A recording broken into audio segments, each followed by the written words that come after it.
بسم الله الرحمن الرحيم وأصلي وأسلم على سيد الأولين والآخرين نبينا محمد وعلى آله وصحبه أجمعين. Amma ba'd, alhamdulillah, chers frères et sœurs, nous avons précédemment parlé dans le cours d'éducation sur l'islam, des droits d'Allah subhanahu wa ta'ala.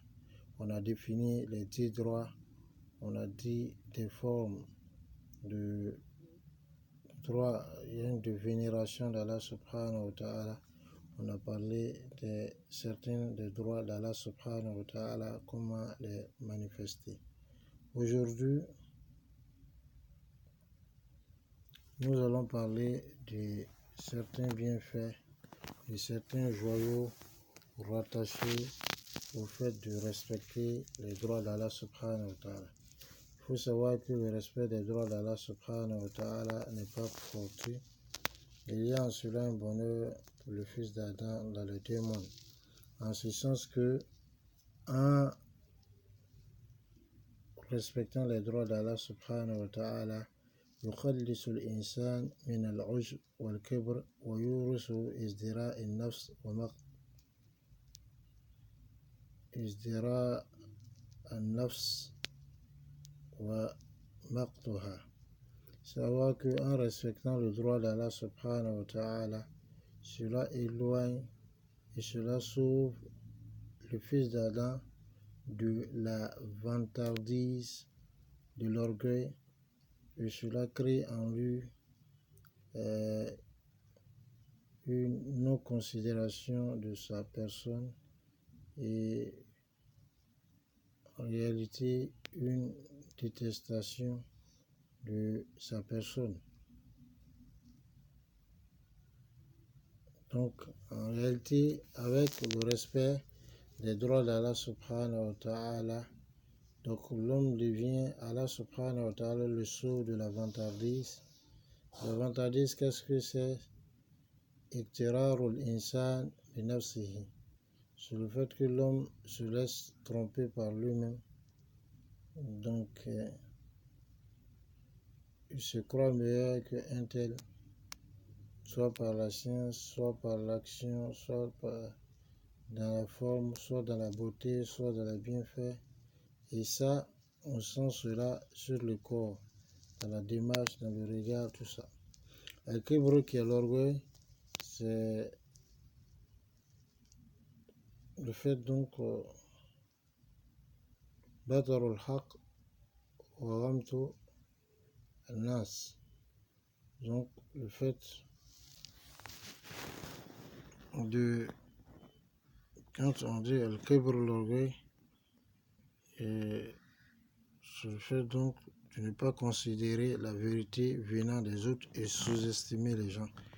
Et donc qu'Allah nous en préserve.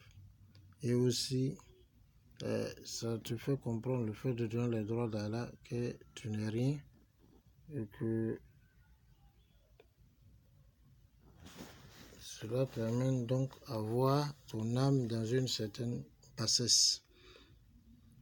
Deuxième des choses, يغلق باب رؤية العمل والعجب به والاتكال عليه. Donc en respectant les droits d'Allah subhanahu wa ta'ala, cela te ferme la porte qui est de faire voir ton action. Donc ça te ferme la porte de l'ostentation, puisque tu deviens un homme sincère, et ça te ferme la porte de la vantardise et le fait de compter sur tes actions. Et comme on le sait, un homme, Rasulullah sallallahu alayhi wa sallam, a dit que l'un de vous ne compte pas sur ses actions pour le faire entrer au paradis. Ils ont dit, même toi, ya Rasulullah, il a dit, même moi, à moins qu'Allah subhanahu wa ta'ala ne m'enveloppe par sa grâce et par sa miséricorde. Dans le hadith, il y a deux hommes, un homme pieux et son frère qui était pervers. Et l'homme pieux conseillait toujours son frère, le craint Allah, jusqu'à ce qu'un jour il a interpellé et l'autre a dit, tu n'as pas été envoyé à moi. Il lui a dit, par Allah, Allah ne te pardonnera pas. Et il a entendu une voix qui lui a dit, qui donc dit que je ne pardonne pas à un tel. Je lui ai pardonné et j'ai rendu toutes tes actions vaines. Abu Huraira dit, il a dit une parole, Aubaqat dunya wa akhiratahu, qui a fait périr, qui a détruit alors sa vie ici-bas et sa vie de l'au-delà. Une chose, c'est que le fait d'obéir ou de s'acquitter des droits d'Allah,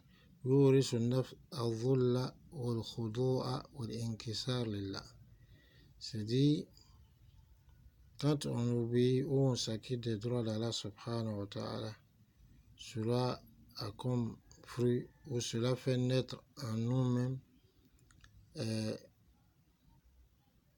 l'humiliation pour Allah subhanahu wa ta'ala, l'humilité pour Allah subhanahu wa ta'ala et le fait de s'effacer pour Allah subhanahu wa ta'ala.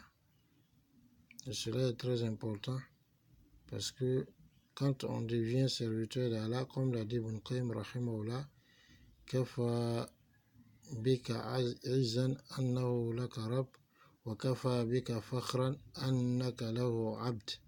C'est-à-dire, Allah te suffit comme puissance par le fait qu'il est pour toi Seigneur, et il te suffit comme vantardise par le fait que tu es pour lui un serviteur. Une chose, تعلق القلب بالله ورجائه ورحمته وعفوه, c'est-à-dire le cœur sera lié, collé à Allah subhanahu wa ta'ala, puisque c'est par lui seul qu'on vit et qu'on meurt, à l'espoir venant de l'espoir d'Allah subhanahu wa ta'ala et la miséricorde d'Allah subhanahu wa ta'ala et son pardon. Parce qu'on saura que s'il ne nous a pas pardonné, s'il ne nous fait pas miséricorde, mais en réalité, rien de ce qu'on recherche, on ne peut l'atteindre. Et rien de ce dans quoi on est, on ne serait dans cela comme bonne action et comme adoration.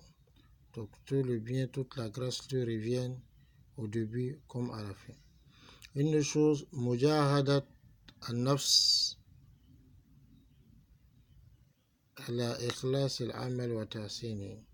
Donc on va s'efforcer, efforcer notre âme, donc de rendre les actions sincères à Allah subhanahu wa ta'ala et d'embellir les actions pour Allah subhanahu wa ta'ala, puisqu'Allah n'accepte des actions que ce qui est fait uniquement dans la recherche, pour la recherche de sa face, de sa satisfaction. Voilà pourquoi c'est important, chers frères et sœurs, donc de pouvoir s'acquitter des droits d'Allah subhanahu wa ta'ala. Une chose, يورث القلب الحياء منه سبحانه وتعالى لتكسير الإنسان في عبادته. C'est-à-dire, lorsqu'on s'acquitte des droits d'Allah subhanahu wa ta'ala, cela fait qu'on manifeste de la pudeur vis-à-vis d'Allah subhanahu wa ta'ala, à cause donc de notre négligence vis-à-vis de l'adoration d'Allah subhanahu wa ta'ala et de notre incapacité à adorer Allah subhanahu wa ta'ala de la façon qui lui sied. Quoi qu'on fasse, on ne le connaîtra pas comme lui-même il veut, et on ne pourra pas non plus l'adorer comme il veut. On aura des paresses, on aura des incapacités, des insuffisances, et face à ces insuffisances, et à cause de la grandeur qu'Allah subhanahu wa ta'ala lui-même représente, on doit manifester de la pudeur vis-à-vis de lui. Et ça, on l'atteint lorsqu'on s'acquitte des droits d'Allah subhanahu wa ta'ala.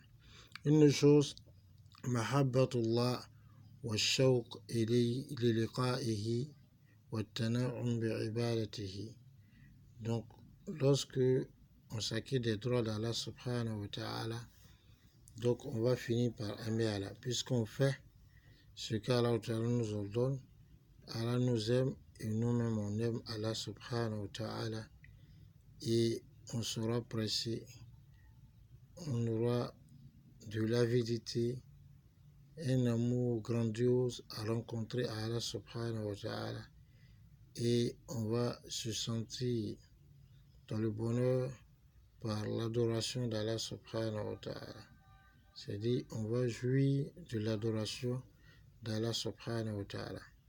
Dès que quelqu'un se plaît ou se considère comme dans la réussite, dans le bonheur, lorsqu'il est dans les biens mondains, mais nous, c'est l'adoration donc qui va nous intéresser, et c'est cette adoration-là qui sera pour nous une source de recueillement, une source de bonheur, de telle sorte que, et alors, lorsqu'on ne se verra pas en train d'adorer Allah subhanahu wa ta'ala, on verra que nous sommes perdus. Donc on sera pressé de le rencontrer, comme Rasul même faisait dua pour que Allah subhanahu wa ta'ala lui accorde l'azat al-nazar ila wajhik al-karim. Yani, Allah lui accorde le goût, la saveur qu'il y a à regarder la noble face d'Allah subhanahu wa ta'ala. Et comme le vient de le hadith rapporté par Bukhari est unanimement reconnu authentique, Man ahabba liqa Allah, ahabba Allah liqa'ah. Celui qui aime rencontrer Allah subhanahu wa ta'ala, Allah aimera le rencontrer. Wa man kariha liqa Allah, celui qui déteste la rencontre d'Allah, kariha Allah liqa'ah, Allah va détester sa rencontre. Une autre chose, man qama bi huquqillah aghnaahu an khalqihi. Celui donc qui s'acquitte des droits d'Allah subhanahu wa ta'ala, Allah subhanahu wa ta'ala le rend indépendant vis-à-vis de ses créatures. Allah le suffit de ses créatures. Parce que Allah subhanahu wa ta'ala lui-même, il est Al-Ghani, celui qui se suffit à lui-même et dont quelque chose ne peut se soustraire à lui, quelque chose ne peut se passer de lui, ne serait-ce que le temps équivalent à un clin d'œil. Et donc, lorsqu'on s'acquitte des droits d'Allah subhanahu wa ta'ala, toutes les créatures sont à nos pieds et toutes les créatures sont obligées d'être à nos services. Et Allah subhanahu wa ta'ala nous plus loin du besoin vis-à-vis des créatures, parce qu'il sait que notre cœur est rattaché à lui, Allah subhanahu wa ta'ala. Notre âme ne pense qu'à lui, Allah subhanahu wa ta'ala. On ne vit que pour plaire à Allah subhanahu wa ta'ala, que pour avoir sa satisfaction. Alors Allah subhanahu wa ta'ala ne va pas nous mettre dans la difficulté encore en nous soumettant aux gens ou en nous assujettissant aux gens, puisqu'on s'est déjà assujetti à Allah subhanahu wa ta'ala. Et donc ce degré, alors Allah subhanahu wa ta'ala nous le fait atteindre de telle sorte que tout ce qu'on veut ou tout ce dont on a besoin pour être rassuré, pour être sauvé, pour être mis en confiance, pour vivre nos vies ici-bas et nos vies de l'au-delà, Allah subhanahu wa ta'ala assure tout cela et il prend la garantie de cela de telle sorte que alors il nous suffit de toutes les créatures. Car nous accorde la bonne compréhension. Chers frères et sœurs, voilà un peu ce qu'on avait à dire sur certains fruits donc qui découlent de l'acquittement des droits d'Allah subhanahu wa ta'ala. Qu'Allah subhanahu wa ta'ala nous aide à s'acquitter de ses droits comme il se doit et qu'il nous aide à obtenir ses fruits, qu'Allah nous accorde une bonne vie et longue dans la piété et l'obéissance et qu'Allah nous accorde une bonne fin. Rabbana atina fi dunya hasana wa fil akhirati hasana wa qina azaban nar. Je vous souhaite bonne compréhension, bonne pratique et meilleure propagation de ce qui a été dit et entendu. Assalamu alaikum wa rahmatullahi wa barakatuh.